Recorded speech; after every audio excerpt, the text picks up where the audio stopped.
Hey guys, it's me, and today we are gonna be reading we're gonna be reading some Reddit. I don't know why I said but yeah.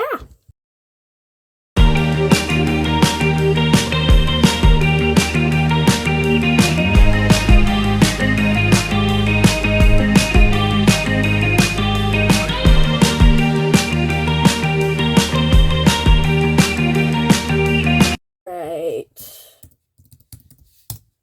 Get on Reddit. Alright, so creepy pasta. Now I'm hungry. Now I want pasta. Alright, oh,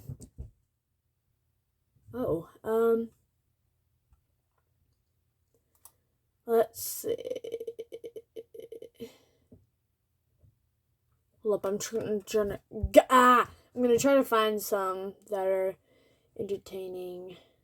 Alright, we're not gonna be doing creepy stories, but we're gonna be creepy pastas, but we're doing creepy stories.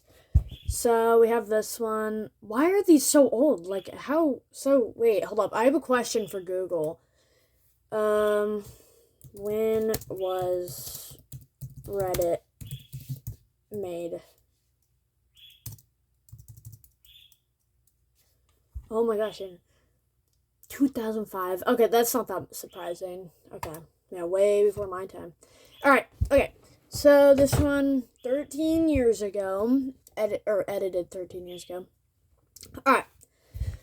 A few summers ago, I went for a bike ride around midnight with a friend. We went our separate ways at the end of the evening, and I had about 2 blocks to ride back by myself.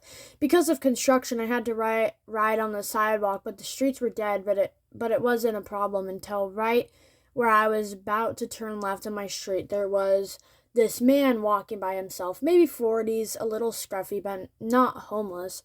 The sidewalk was narrow and I didn't want to freak him out, so I got about 6 feet behind him. I said, "Hey, behind you," and he turned around and gave me this super angry look. Oh, I turned down. I think they meant to say but I turned down my street, and he started to follow me, literally screaming about how how I was rude, and he was going to chase me, and at all that I live right off the corner, and I didn't want him to figure that out, so I decided to do another loop around the block. That's not the scary part. The scary part is that when I looked back around and looked down the street, I saw him standing on my front step. They said, on my front stoop. I think they meant step. Staring out up the street like the guy knew I lived there. He saw me ride by again, but he didn't say anything. I ended up going back to the friends, but my bike got stolen from the alleyway by the house 2 days later. The guy in question was definitely not actually homeless. We have a large population of mentally ill in that area. Unfortunately, downtown, a medium-sized city. So if I didn't think the sidewalk was too narrow to pass, otherwise I wouldn't have disturbed him. Half the scary part was that he looked pretty much completely normal for my area. That being said, I ended up texting my mom, and she made the decision not to notify law enforcement until my bike was stolen.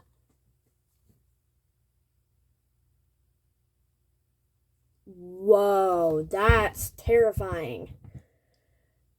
I'm trying to think of what I would even do in that situation. Like, well, for one, I would probably stay at the friend's house and not go riding, especially, like, this isn't, like, their fault, but it's like, when you already know your neighborhood's sketchy and you're riding at dark. Like, I don't know how old this person is, but I guess, yeah, they're probably older than 13 at the time.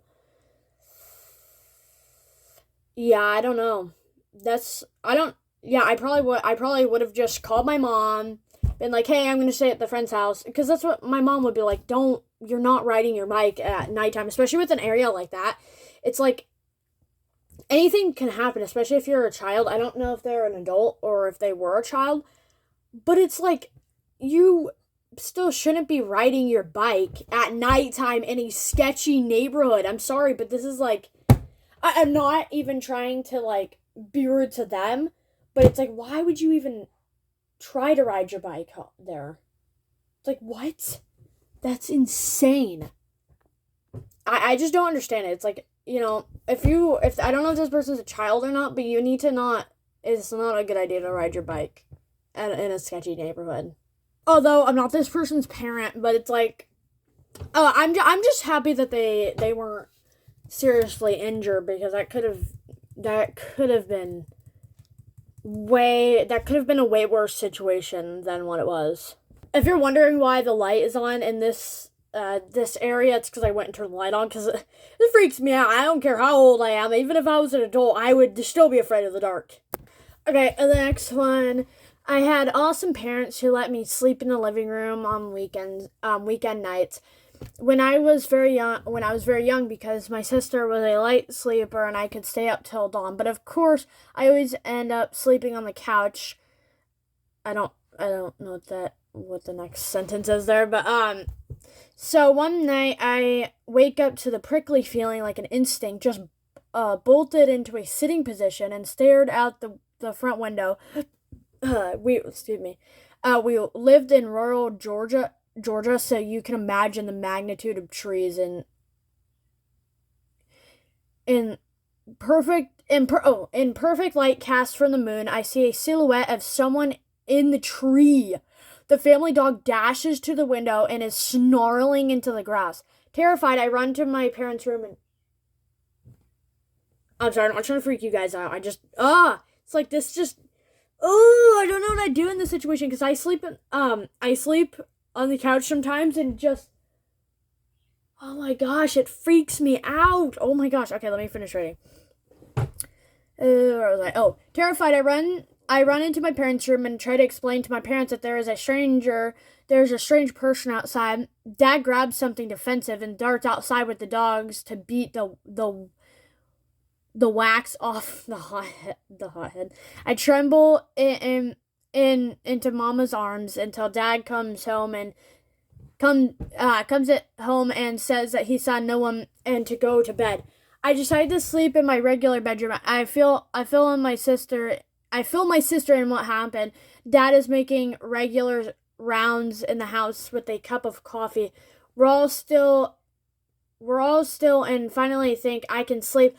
Nope, I notice the man outside my window. From what I can see in the moonlight, he gives me a shush signal and runs away and turns around to run a straight line away. I swear I couldn't stop crying for what felt like hours. That is terrifying. Oh, I'm sorry, I just started staring into the camera. That's probably really creepy, but oh my gosh. That's just crazy, man. That's scary. I don't know what I'd do. But my dad, being the guy he is, he would definitely believe me. I'm not saying that their parents didn't believe them. It's just my mom and my dad would be getting up. They'd be like, all right, who's outside? That's insane. Okay. These are creepy. Like, oh my gosh. I'm sorry, but every time I need to pause the video, it's just me going...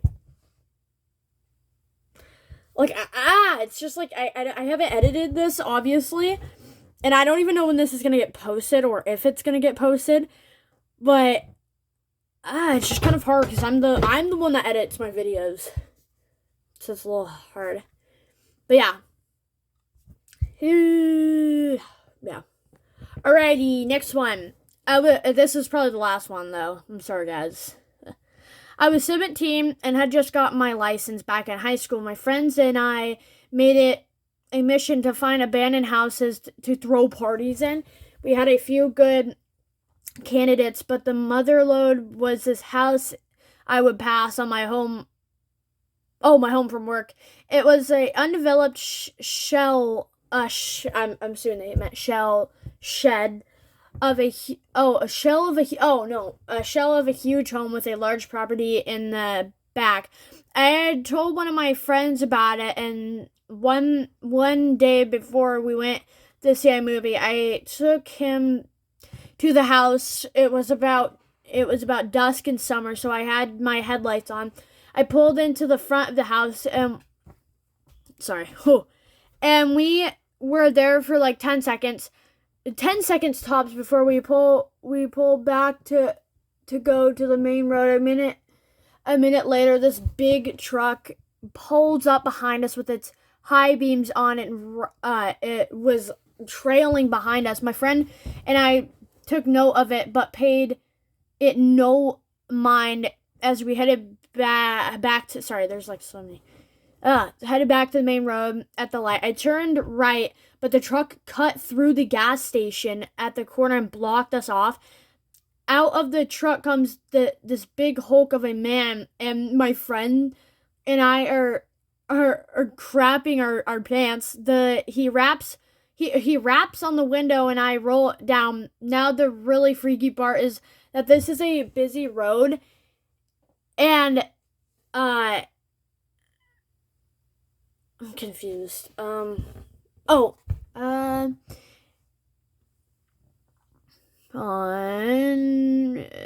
there was no one in sight. He asked what we are doing at the house, and I quickly lied and said we were making a U-turn. He stares at us for a few seconds, smiles, and sends us on our way. To this day, the house remains unfinished. I'm convinced it was a grug operation of some sort. TLDR, don't go into abandoned houses, man. Yeah, no.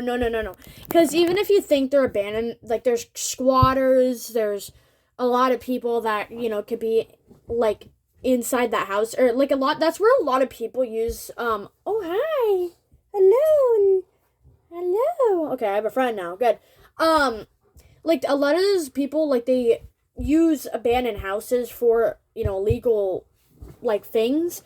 And because it's like most of the time, no one's really going to these houses. So, yeah, it's like, yeah, you gotta be careful. Unless you're going with, like, a big team. Even that, you want to be careful. You want to, like, I'm sure, like, like, a lot of people are like, oh, yeah, we're all young ones. We all did stupid things. But holy crap, some of the things that we do when we're young, like, that could have, like, if you're not smart, like, it can backfire on you. Yeah, I'm glad this person's okay. Oh my gosh, that's insane, man. Oh, that's crazy. Yeah, okay, someone said, he probably thought you're going to steal the copper off the site. It's been an issue all over for quite some time now. Yeah, also, yeah, that, because he could have been, like, revamping the place, like, hi, he could have been, like, resetting it up, or whatever word, like, but, because a lot of people go there. It's just like with cars, when you have cars in, like, a junkyard, like, people will go there and steal the parts off of them, and, because you can resell parts from houses, cars, like, there's been cases, I don't actually know if there's been cases of this, but I'm sure people went on other people's roofs and, like, everywhere. They steal so many things off of people's places, and you can sell it for a lot of money. And so, yeah, this guy could have thought, like, if he was, like, nice or whatever, like, I don't think much of it, but it's like, yeah, he could have just thought you guys were trying to steal something.